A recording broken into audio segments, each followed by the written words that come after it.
flashing around the sky, moving at anywhere from what seemed like 2,400 to about 3,800 miles per hour. Now, the fact that we're taking an estimate from a distance, we figured, well, this is quite something. However, we continued to watch these darting lights go across the sky and stop, absolutely stop, come to a dead stop, and reverse in an acute angle their direction, and then proceed on in they were traveling so fast that you could almost see a pattern left by, if you are computer people, when you move a mouse real quick across the screen, you see a little bit of a tail. Well, that's exactly the way these 6 or 7 craft worked. After 5 minutes of watching these things, they all seemed to group up to the west-northwest.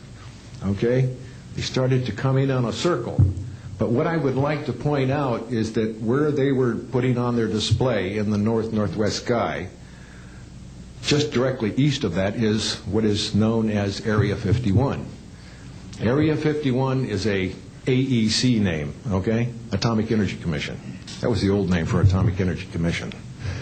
We knew it as the Groom Lake Flight Test Facility in the Air Force. And it was where we tested our aircraft after we got the prototype made from the Skunk Works. So here are these, let's get back to the circle in the sky. What they did was coalesce and started rotating in a circle, and then they disappeared. Well, I thought, gee, this is something that we have to keep quiet. That was verified by the Chief of Security.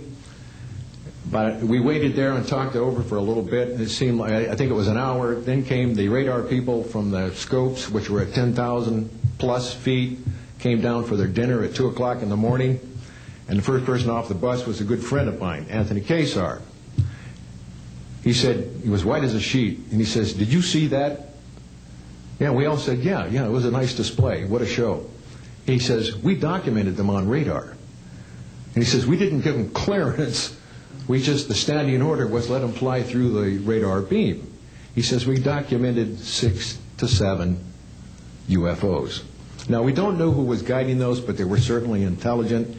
And we don't know where they landed because they coalesced and disappeared. So I will say at this point, to keep it short, that I will testify under oath as to what I say is true, and I will do so before Congress. Thank you.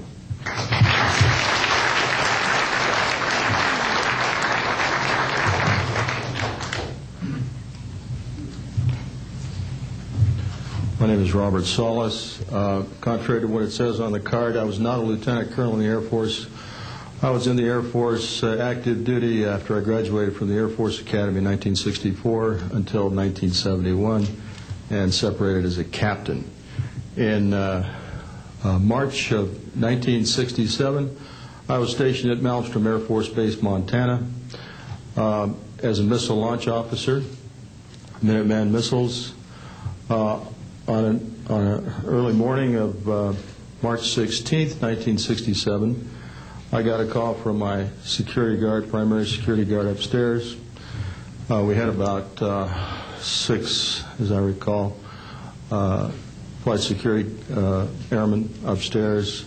I was downstairs 60 feet underground in a capsule, monitoring and controlling 10 nuclear-tipped Minuteman missiles. I got a call that morning that they were seeing strange lights flying in the sky. I disregarded that call. Told them to call me when something more significant happened. I got another call subsequent to that call, and this time it was a more intense tone in the guard's voice. It was very clearly very frightened. He said there was a bright, glowing red object hovering outside the front gate. It was oval-shaped. He had all the other guards out there with their weapons drawn. Right after that call, I woke up my commander, who was on a rest period, Fred Mywald, a retired colonel now, and told him about the phone calls. As I was telling him about the phone calls, my weapons started going down. one after the other. They went into a no-go condition, what we call a no-go condition. They were unlaunchable. We lost somewhere between 6 and 8 weapons that morning within minutes of having received that second phone call of a UFO hovering outside the front gate. Again that morning, after reporting it to the command post, we were informed that a very similar incident happened at Echo Flight. I was at Oscar Flight.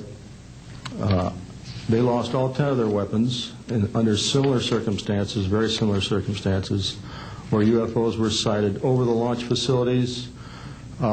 They had maintenance crews and security crews out there that had spent the night, and they were reporting UFOs over those sites. And the commander of that flight was Eric Carlson.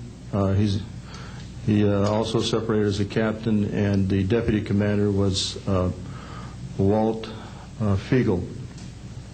He retired as a lieutenant colonel. We have those witnesses that I just mentioned, the names I just mentioned, have spoken of this event before, and they will back up this story.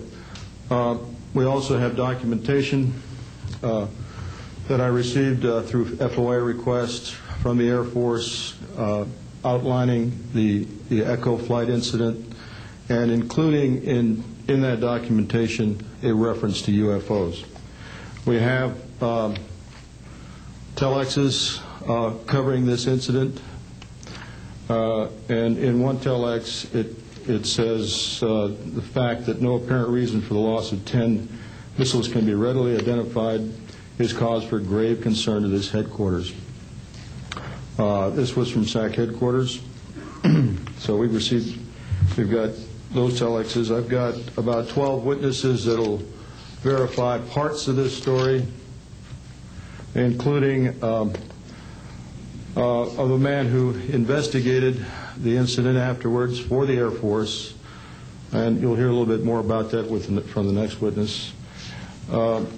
And also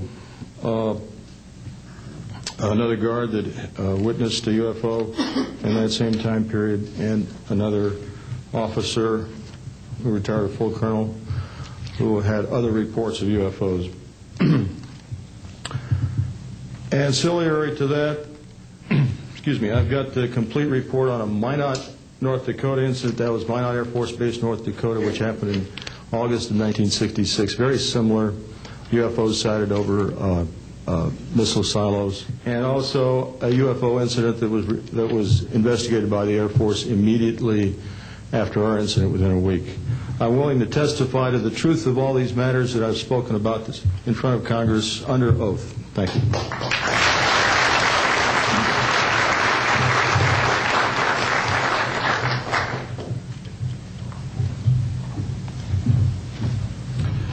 Good morning. My name is Dwayne Arneson. I served 26 years as a communication electronics officer in the U.S. Air Force, all over the world, including Vietnam. I was lucky to be selected to be commander of 3 different units in the Air Force. I held a top secret SCI TK clearance, and for those who know, it is slightly above top secret. I retired in 1986 as a colonel at Wright-Patterson Air Force Base in Ohio. I would like to relate about 3 different experiences, if you will, that relate to UFOs. As a young lieutenant over in Germany, Ramstein Air Base, Germany, back in the early 60s, I was in charge of the cryptographic center. I had a top secret crypto clearance at that time, and I can clearly recall seeing a message that went through my crypto center which said that a UFO had crashed on the island of Spitsbergen, Norway, and the team of scientists were coming to investigate it. Going forward to the 1967 time frame, I was assigned to the 28th Air Division at Great Falls, Montana, and I was the officer in charge of the communications center there. Also, I was a top secret control officer for the division.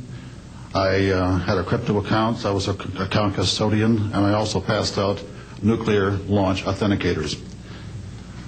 During that time, I can recall seeing a message come through that communication